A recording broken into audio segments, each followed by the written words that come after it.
Madame, je dois vous demander d'enlever ce collier. Dites le juge, sa voix résonnant avec l'autorité stérile musique du tribunal. Cette salle a un décorum strict. Les décorations non autorisées ne sont pas permises. Ella Anderson ne bougea pas. Elle était assise au troisième rang de la galerie publique, le dos droit, les mains posées calmement sur ses genoux, musique. Son regard était fixé sur le jeune marin debout devant le banc, un gamin nommé Peterson, qui avait reçu une amende pour excès de vitesse qu'il ne pouvait pas payer. Elle a été là pour lui. Les mots du juge semblaient suspendus dans l'air, dirigés vers elle, mais comme provenant d'un monde entièrement différent. L'objet en question reposait contre son simple chemisier rouge. Ce n'était pas un collier. Un ruban bleu pâle parsemé de 13 étoiles blanches tenait une étoile à 5 branches en or, avec une encre au centre. Entouré d'une couronne de laurier, c'était la Medal of Honor. Le juge Harrington, un homme dont le portrait était accroché dans le hall et dont l'ego remplissait la salle, regardait d'en haut depuis son trône élevé en chêne poli. Il ajusta ses lunettes, son expression trahissant une pure irritation, comme s'il chassait une mouche qui avait osé bourdonner trop près de sa tête. « Madame, m'avez-vous entendu » insista-t-il, son marteau tapotant légèrement. Un son comme un pic vert sur un arbre mort. L'huissier vous assistera si nécessaire. L'huissier, un homme corpulent au visage gentil et fatigué, bougea son poids d'une jambe à l'autre. Il regarda du froncement impérieux du juge à la femme calme dans la galerie. Il fit un demi-pas en avant et s'arrêta. Quelque chose dans son immobilité, son absence totale de peur ou de défi, le fit hésiter. Il pouvait maintenant voir les détails intricés sur le métal, la façon dont il accrochait la lumière fluorescente plate. Cela semblait lourd. « Important. Votre honneur », dit Ella, sa voix claire et stable. Pas forte, mais portant jusqu'à chaque coin de la salle silencieuse. Elle est autorisée. La simplicité de sa déclaration sembla encore plus enrager le juge. C'était un défi non pas à sa règle, mais à sa connaissance. Autorisée par qui? Je suis l'autorité dans ce tribunal. Et je dis qu'elle ne l'est pas. Ce n'est pas un terrain de parade. C'est un lieu de loi. Enlevez-la maintenant ou je vous ferai expulser et déclarer en outrage à la cour. La menace était claire. La salle devint plus froide. Le jeune Marin Peterson jeta un regard en arrière vers elle, son visage un masque de panique. Il savait qui elle était, ce qu'elle avait fait pour lui et pour tant d'autres au centre local des vétérans. Il ouvrit la bouche pour parler, mais elle fit un léger, presque imperceptible signe de tête négatif. Ce n'était pas son combat. Le juge continua son monologue, sa voix montant avec une indignation auto-justifiée. La dignité de ce tribunal est primordiale. Nous ne pouvons pas avoir des citoyens apparaissant comme s'ils assistaient à une fête costumée. Pourtant, n'importe quel bibelot qu'ils jugent approprié, cela sape le tissu même des procédures. Bibelote. Le mot atterrit avec un bruit sourd. L'huissier commença à marcher vers elle. Ses pas lents et réticents. C'était un professionnel, un homme qui suivait les ordres. Mais chaque instant lui criait que c'était mal. Il pouvait voir les autres personnes dans la galerie, quelques membres de famille pour d'autres affaires, un couple d'avocats attendant leur tour. Tous fixant avec attention, l'air était épais d'une attention qu'ils n'avaient jamais ressentie dans cette salle. Ce n'était pas l'attention d'un verdict, c'était l'attention d'une profanation sur le point de se produire. La composure d'Ella resta absolue. Elle ne se prépara pas à argumenter ou à résister. Son attention était intérieure, sa respiration lente et mesurée. Une discipline affinée dans des endroits bien moins cléments que cette salle moquettée et climatisée. Elle avait affronté des hommes avec des fusils et des lance-roquettes, des hommes dont les yeux portaient une haine meurtrière brûlante. La petite tyrannie de ce juge n'était rien. C'était juste décevant. C'était un échec du système qu'elle avait juré et saigné pour protéger. « Huissier », commanda le juge, sa voix tranchante maintenant. Claquant comme un fouet, enlevez le contrebande et escortez la femme hors de mon tribunal. Sa présence est une perturbation. Contraband. Le mot était une absurdité. Le regard d'Ella dévia vers le drapeau américain dressé fièrement à côté du banc du juge. Elle se souvenait d'avoir salué ce drapeau sur des bases avancées poussiéreuses, sur les ponts en acier gris des navires de guerre. Et dans le silence révérentiel d'un service commémoratif, le juge voyait un morceau de tissu, elle voyait une promesse. Il voyait un morceau de métal sur un ruban. Elle sentait le poids des vies qu'il représentait. L'huissier se tenait maintenant dans son allée. « Madame, dit-il, sa voix basse, presque une excuse. S'il vous plaît, ne rendez pas cela difficile. » Ella tourna enfin ses yeux du drapeau et rencontra les siens. Elle vit le conflit là-dedans, la honte. Elle lui donna un petit sourire triste. « Vous faites juste votre travail. Je comprends. » Elle ne fit aucun mouvement pour se lever ni pour enlever la médaille. Elle ne participerait pas à son déshonneur. S'il devait la prendre, Ils devraient le faire eux-mêmes. Elle les forcerait à assumer pleinement leurs actions. Le juge, voyant sa résistance placide comme l'acte ultime de défi, abattit son marteau. Le son fut un coup de canon dans la salle silencieuse. Je vous déclare en outrage à la cour. Je vous ordonne d'être détenu. Alors que l'huissier tendait la main vers son bras, le juge se pencha en avant. Son visage rouge de victoire et de rage. Ce collier tape à l'œil que vous portez sera retenu comme preuve de votre outrage. Collier tape à l'œil. La phrase fut une étincelle atteignant de l'amadou sec. Pendant une fraction de seconde, le tribunal se dissolut autour d'elle. L'air recyclé vicié fut remplacé par l'odeur épaisse et métallique du sang et de la cordite. La voix monotone du juge devint le gémissement aigu d'un tir de mortier entrant. La pression du ruban bleu sur l'arrière de son cou n'était plus de la soie, mais la toile rugueuse et mordante d'une sangle de sac de traumatologie s'enfonçant dans sa peau alors qu'elle rampait bas à travers du béton brisé et du sable. Elle pouvait sentir le poids fantôme sur son dos. Pas un sac, mais un corps. Un jeune Marine, un caporal-chef de l'Ohio, qui racontait des blagues juste une heure avant. Elle se souvenait de la pression frénétique et désespérée de ses mains emballant ses blessures. Le souffle des rotors de l'hélicoptère soulevant une tempête aveuglante de poussière. Les cris rythmés des indicatifs d'appel et des rapports de blessés sur la radio. La médaille n'était pas un souvenir de victoire. C'était une cicatrice. C'était un témoignage du coup d'un seul après-midi dans la vallée de la rivière Helmand. Un rappel des 4 hommes qui étaient rentrés sous un drapeau à cause d'elle et des 2 qui ne l'avaient pas fait. Malgré tout ce qu'elle avait fait, le juge voyait une décoration. Elle voyait des fantômes, à son petit bureau sur le côté. Le greffier du tribunal, David, sentit une sueur froide perler sur son front. Ses doigts s'étaient figés sur le clavier. Il avait 24 ans, un vétéran du corps des marines qui avait fait un engagement de 4 ans comme opérateur radio. Il avait passé son temps dans une ambassade calme, sans jamais voir de combat. Mais il avait été entraîné à reconnaître des choses. Il connaissait ses grades et ses rubans. Il connaissait la différence entre une citation d'unité et une récompense personnelle, et il savait avec une certitude qui le glaçait jusqu'aux os ce que signifiait ce ruban bleu pâle. Il l'avait vu dans des livres. Il avait entendu les citations lues à haute voix par des instructeurs de drill, jusqu'à ce que les mots soient gravés dans sa mémoire. Il avait vu les photos granuleuses de présidents plaçant cet objet simple et sacré autour du cou de héros,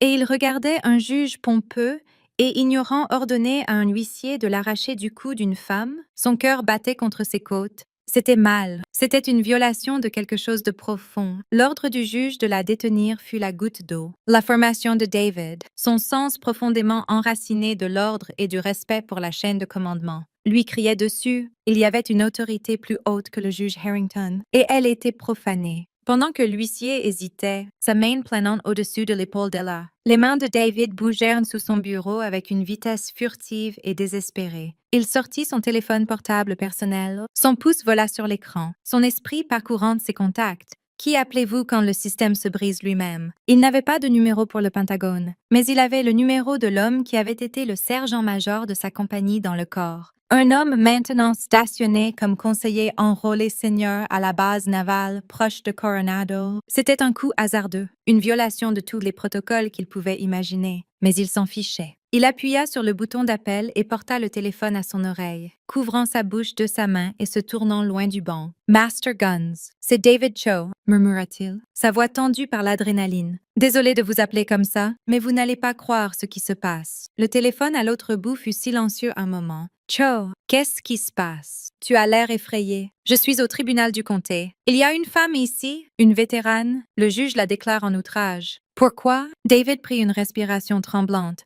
Elle porte le Medal of Honor. Le juge Harrington n'arrête pas de l'appeler un collier. Il vient d'ordonner à l'huissier de la confisquer. Le silence à l'autre bout de la ligne fut absolu. Un vide d'incrédulité et de fureur. Quand le sergent-major enfin parla, sa voix avait perdu toute sa décontraction antérieure. C'était du silex. C'était de l'acier. « Donne-moi l'adresse et le numéro de la salle d'audience. » Maintenant, David débita les informations. « Garde la tête basse. »« Cho, on arrive. » La ligne se coupa. David glissa le téléphone dans sa poche, son cœur battant encore. Il leva les yeux vers Ella Anderson. Il venait d'allumer une mèche. Il priait juste que la cavalerie arrive à temps. L'appel du sergent-major Reyes illumina les ponts de commandement à la base navale de Coronado comme un feu de forêt. Un Master Guns avec 28 ans de service ne fait pas d'appel frénétique sans raison. Il ne s'embarrassa pas de la chaîne de commandement normale. Il marcha directement de son bureau au chef d'état-major du commandant de la base, un capitaine de la Navy qui était au milieu d'un briefing logistique. Reyes interrompit,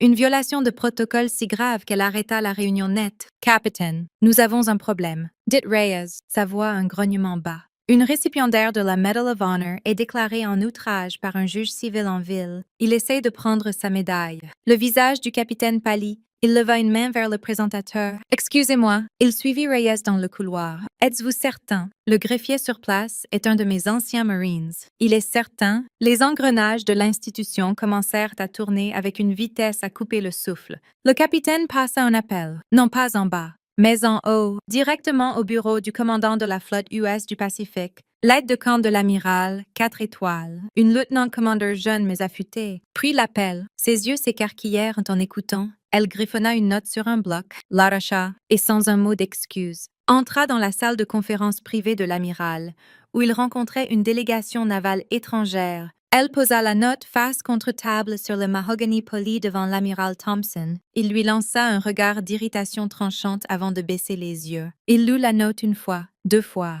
La chaleur diplomatique amicale disparut de son visage, remplacée par un calme glacial que son personnel savait signifier des ennuis. La note était simple. MCPO, Ella Anderson, Tribunal du Comté, Sally Forby, juge, ordonnant la confiscation de la médaille. L'amiral Thompson se leva abruptement. « Messieurs, vous devez me pardonner, » dit-il au délégué stupéfait. « Une affaire d'importance nationale extrême vient de surgir. Nous devrons reporter. » Il sortit de la pièce à grands pas, son aide de camp marchant à ses côtés. « Obtenez-moi son dossier maintenant, » commanda-t-il, « et préparez ma voiture. Dites au commandant de la base et au Master Chief Reyes de me rejoindre au tribunal, en uniforme de gala complète, dans le bureau de l'amiral. » Le dossier de service d'Ella Anderson s'afficha sur un grand moniteur. L'aide de camp haleta. L'écran était une constellation d'héroïsme. Croix de la Navy, étoile d'argent. 3 Purple Hearts. Et tout en haut, la citation officielle pour la Medal of Honor, décernée pour des actions au-delà de l'appel du devoir. Sa photographie officielle montrait une jeune femme aux yeux fatigués et sachant, avec l'encre d'un Master Chief sur son col. L'amiral Thompson fixa la photo. Il connaissait ce visage. Il avait été le commandant du groupe de bataille au large quand son unité avait été touchée. Il avait lu les rapports d'après-action, les comptes rendus crus et incroyables de son courage. Il avait signé la recommandation initiale pour sa récompense lui-même. Ce n'était pas un héros abstrait, c'était l'un des siens. De retour dans la salle 4B, le juge Harrington savourait son pouvoir. L'huissier, piégé entre un ordre direct et un profond sentiment d'erreur, avait posé une main doucement sur le bras d'Ella. « Madame, vous devez venir avec moi, » plaida-t-il doucement. « C'est la dernière fois que je le dis. » Tonna le juge, pointant un doigt vers elle. « Vous remettrez cette décoration non autorisée comme preuve de votre outrage à l'ordre légal de ce tribunal. Le non-respect entraînera des charges supplémentaires. Vous obstruez volontairement la justice. » Il était si consumé par sa propre autorité, si aveuglé par l'affront perçu à son office qu'il avait poussé au-delà du point de non-retour. Il n'était plus juste un juge appliquant le décorum. C'était un homme exigeant qu'un héros rende son honneur. Confisquer la médaille n'était pas juste prendre un morceau de métal. C'était une tentative d'annuler le sacrifice qu'elle représentait. Le jeune marin Peterson brisa enfin son silence. « Votre honneur. Arrêtez. Vous ne savez pas qui elle est. » « Silence. » rugit le juge, frappant à nouveau son marteau. « Une autre explosion et je vous ferai rejoindre en cellule. » C'est à ce moment précis que les lourdes portes en chêne au fond du tribunal s'ouvrirent. Elles ne grincèrent pas. Elles s'ouvrirent avec un bruit sourd définitif qui commanda l'attention de tous les présents. Encadré dans l'embrasure se tenait l'amiral Thompson. 4 étoiles d'argent brillaient sur le col de son uniforme de service immaculé. Blank. D'un côté se tenait le commandant de la base, un contre-amiral 2 étoiles. De l'autre se tenait le sergent-major Reyes, dans ses bleus de gala du corps des Marines, une barre de couleurs et de formalités rigides. Derrière eux, un phalange silencieux d'autres officiers et de personnel enrôlé senior, incluant une capitaine femme et un command master chief, remplissait l'entrée. Ils n'entrèrent pas en trombe. Ils marchèrent, leurs pas mesurés, leurs chaussures de gala noir faisant un rythme doux et rythmé sur le sol carrelé. Le son était plus intimidant qu'un cri. C'était le son du but. C'était le son d'une institution arrivant pour protéger les siens. Tout le tribunal se figea. La bouche du juge resta ouverte, ses mots mourant dans sa gorge. L'huissier retira sa main du bras d'Ella comme s'il s'était brûlé. Chaque tête se tourna pour fixer la procession imposante, silencieuse, descendant l'allée centrale. Les yeux de l'amiral Thompson, d'un bleu perçant, ne scannèrent rien d'autre dans la salle. Il ne regarda pas le drapeau, le banc, où le juge recroquevillait. Son regard était verrouillé sur la femme discrète au troisième rang. Il passa droit devant la barre séparant la galerie de la cour et s'arrêta directement devant elle. La salle était si silencieuse que le bourdonnement de la lumière au plafond sonnait comme un rugissement. Ella leva les yeux et rencontra ceux de l'amiral. Un éclat de reconnaissance passa entre eux. Puis, l'amiral Thompson fit quelque chose qui brisa chaque lambeau restant de l'autorité du juge Harrington. Il claqua ses talons ensemble avec un clic audible. Il leva sa main droite en un salut si tranchant, si précis qu'il semblait couper l'air. Un amiral, un officier 4 étoiles saluant une femme enrôlée retraitée, c'était le geste ultime de respect, une coutume réservée presque exclusivement à une récompense. Il tint le salut pendant un long moment silencieux avant de baisser sa main avec netteté. « Master Chief Petty Officer Anderson », dit l'amiral, sa voix un baryton calme et résonnant qui portait plus de pouvoir que les cris enragés du juge ne le pouvaient jamais. « C'est un honneur de vous revoir. » Il tourna alors légèrement la tête, pas complètement face au juge, mais s'assurant d'être entendu, pour l'édification de la cour. Commença-t-il, sa voix prenant un ton formel et déclamatoire. « Voici le Master Chief Hospital Corpsman Ella Anderson, United States Navy, retraitée. La décoration qu'elle porte est la Medal of Honor, décernée pour une bravoure et une intrépidité remarquables au risque de sa vie au-delà de l'appel du devoir. » L'amiral fit un pas de côté pour pouvoir voir à la fois Ella et le banc. Le 17 octobre 2012, lors d'une embuscade dans la vallée de la rivière Helmand, en Afghanistan, l'escouade de la Chief Petty Officer Anderson d'alors fut clouée au sol par un feu écrasant de mitrailleuses ennemies et de RPG, avec 3 marines grièvement blessés à découvert. Elle quitta sa position couverte sans hésitation et courut directement dans la zone de mort. La foule était hypnotisée. Les avocats, les greffiers, les autres citoyens. Tout le monde écoutait, imaginant la scène. Le greffier du tribunal, David, sentit des larmes monter à ses yeux. Elle protégea le premier marine de son propre corps tout en appliquant un garrot à sa jambe. L'amiral continua, sa voix inébranlable. Elle fut blessée par des éclats d'obus dans le processus, ignorant ses propres blessures. Elle traîna ce marine à couvert avant de courir à nouveau dans le feu pour récupérer le second. Tout en le soignant, elle engagea l'ennemi avec son arme de poing, supprimant un nid de mitrailleuses assez longtemps pour que son équipe se regroupe. Elle courut une 3e fois pour le 3e homme et fut blessée à nouveau, cette fois par une balle à l'épaule. Malgré ses blessures, elle stabilisa les 3 blessés critiques et refusa l'évacuation pour elle-même jusqu'à ce que chaque camarade blessé soit en sécurité dans un hélicoptère. Ces actions sont directement créditées d'avoir sauvé les vies de 4 United States Marines. Il pausa, laissant le poids de l'histoire s'installer dans le silence stupéfait de la salle. Le visage du juge était passé du rouge écarlate à un blanc pâteux maladif. Le marteau gisait oublié sur son bureau. « Chibi below », dit l'amiral, sa voix tombant à un niveau dangereusement bas, alors qu'il se tourna enfin directement vers le juge. Est le plus haut honneur que notre nation puisse conférer à un membre des forces armées. Son port n'est pas seulement autorisé, il est encouragé par la loi fédérale, une loi qui, je pourrais ajouter, rend toute tentative non autorisée de porter ou d'acheter cette médaille un crime fédéral. Votre ordre de la confisquer n'était pas seulement une insulte du plus haut ordre, c'était un ordre de commettre un acte illégal. La réprimande était complète. L'humiliation publique du juge Harrington était une chose palpable. Il se recroquevilla derrière son banc, un petit homme dans une grande chaise. Ce fut Ella qui parla ensuite. Elle se leva lentement, grimaçant légèrement d'une vieille douleur à l'épaule. Elle regarda non pas l'amiral mais le juge. Il n'y avait pas de triomphe dans ses yeux, seulement une profonde tristesse lasse. « Votre honneur », dit-elle, sa voix douce mais ferme. « Je respecte les règles de ce tribunal. Je respecte la loi. Les normes sont importantes. J'ai passé 30 ans de ma vie à les faire respecter. Mais les normes doivent être appliquées avec sagesse et compréhension. Elles ne devraient pas être utilisées comme une arme d'ignorance. » Elle pausa, laissant ses mots pénétrer. « Ne ramollissez pas les normes. Soyez juste meilleur à les reconnaître quand elles sont juste devant vous. Sa leçon simple et gracieuse était plus dévastatrice que la fureur de l'amiral. Ce n'était pas une leçon magistrale. C'était un morceau de sagesse de quelqu'un qui avait gagné le droit de la donner. Alors qu'elle finissait de parler, une autre image flasha dans son esprit, brève et vive. Pas la poussière et le chaos de la bataille, mais le silence feutré et révérentiel du bureau ovale. Elle vit le président des États-Unis, son visage gravé d'un respect solennel. Alors qu'il attachait le ruban bleu autour de son cou, elle se souvenait du poids, de comment il se sentait, à la fois impossibly lourd et léger comme une plume. Elle se souvenait des mots de la citation officielle étant lus, résonnant dans la salle historique silencieuse. Ce moment, le sommet de la gratitude nationale, semblait un univers éloigné de ce conflit minable et mal avisé dans un tribunal local. Le contraste était un témoignage silencieux final de l'abîme entre son monde et celui du juge.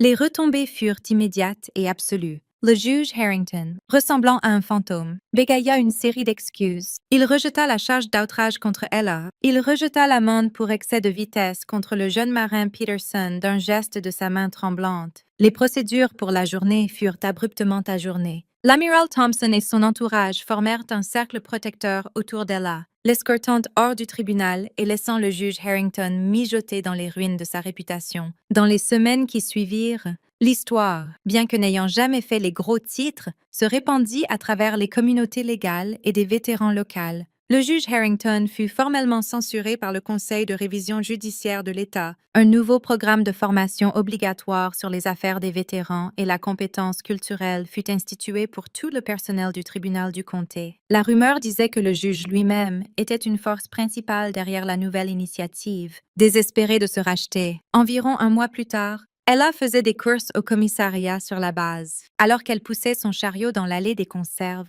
un homme en vêtements civils s'approcha d'elle avec hésitation. C'était Harrington. Sans sa robe noire et son banc élevé, il semblait plus petit, plus vieux et profondément fatigué. « Master Chief Anderson », dit-il, sa voix calme. Dépourvue de son arrogance antérieure, Ella arrêta son chariot et le regarda. « Monsieur Harrington ». Il déglutit, ses yeux ne pouvant tout à fait rencontrer les siens. Je voulais m'excuser à nouveau. Il n'y a aucune excuse pour ma conduite. Mon ignorance était profonde. Ce que j'ai fait était impardonnable. Mais je demande votre pardon quand même. Ella étudia son visage. Elle vit un remords genulat, une honte profonde et douloureuse. Elle pensa à tous les jeunes marins et soldats qu'elle avait mentorés au fil des ans. Des gamins qui avaient fait des erreurs, parfois grosses. Son travail n'avait jamais été de les briser, mais de les reconstruire, de les rendre meilleurs. « Ce qui est fait, Monsieur Harrington », dit-elle uniformément. « Ce qui compte, c'est ce que vous faites maintenant. J'ai entendu parler du nouveau programme de formation au tribunal. C'est un bon début. » Il leva enfin les yeux. Un éclat de soulagement dans ses yeux. « Merci. Master Chief, merci. » Il hocha la tête, puis se tourna et s'éloigna. Ella le regarda partir,